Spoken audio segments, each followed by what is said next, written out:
주중 한국 대사의 중요성, 그리고 현실감 있는 중국발 미세먼지 대책은? 대대적인 삽질 인포테인먼트 예능 다큐 미니 다큐 웹 내레이션 시리즈 구쥐.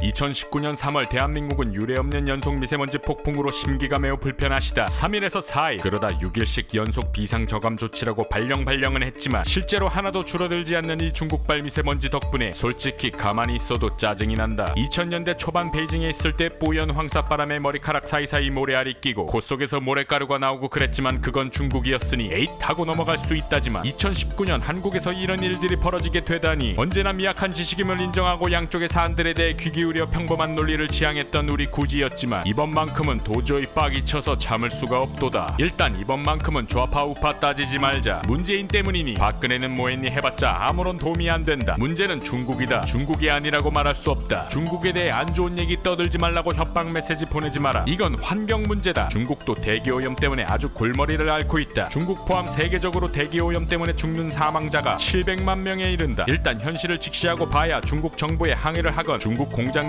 전수조사를 하건 뭘 할 수 있으니까. 중국만의 문제가 아니야. 한국 내에서의 대기오염도 심각해. 알아! 안다고 알았다고 뿅 닦더라. 한국 영향이 아예 없다는 게 아니라 지금은 중요한 주된 문제를 보자는 거다.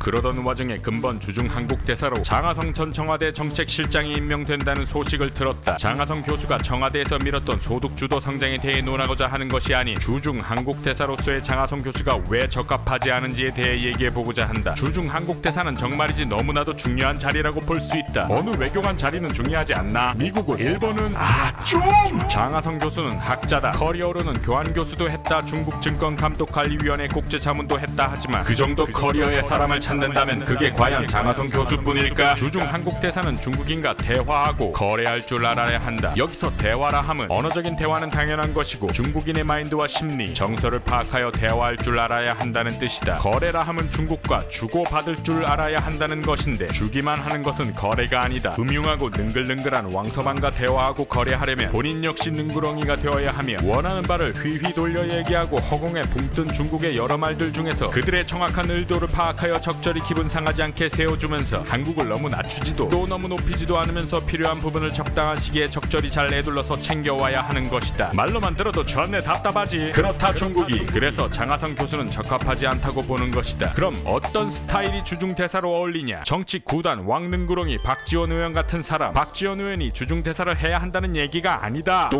오해하고 핏발 세우지 마라. 박지원 의원 같은 정치 구단 능구렁이 스타일이 어울린다는 것이다. 혹은 삼성 김성태 의원 같은 스타일의 사람. 느릿느릿하면서 할 말은 하는데 듣는 사람은 답답한데 본인 얘기는 전달하고 여차하면 춤도 한 방 땡기고 아구창도 한 대 맞고 이런 사람들이 중국의 한국 대사로 차라리 어울린다고 볼 수 있다. 장하성 교수 같은 사람, 유승민 의원, 윤회 장관, 문재인 대통령, 뭔 분위기인 줄 알지? 이런 분위기의 사람들은 중국과 어울리지 않는다는 것이 꽃밥 구지의 판단이다. 뇌피셜이지만 어쨌든 그리 생각한다는. 미세먼지 얘기했다가 잠깐 샜다. 다시 컴백.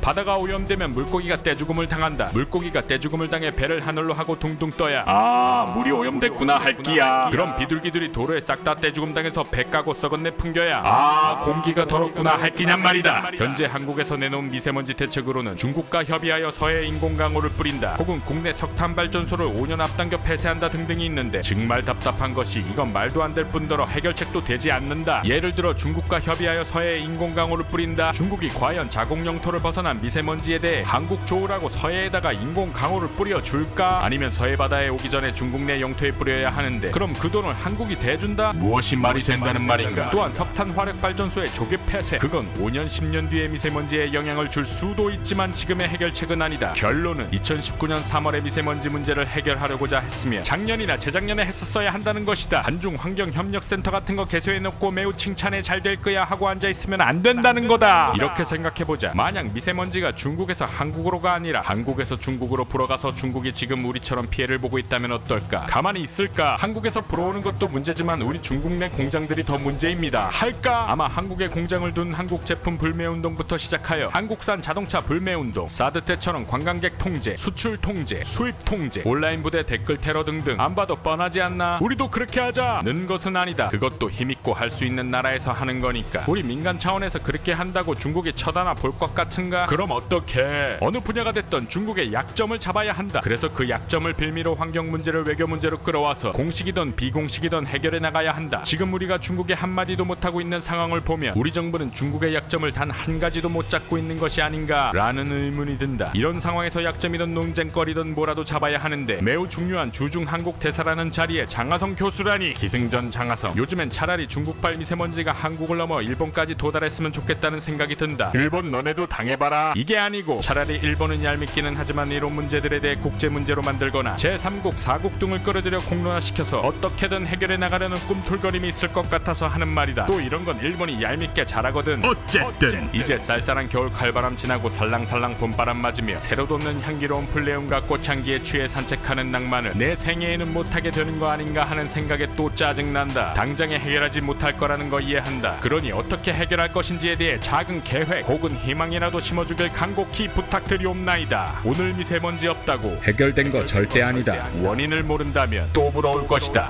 해결하자. 제발.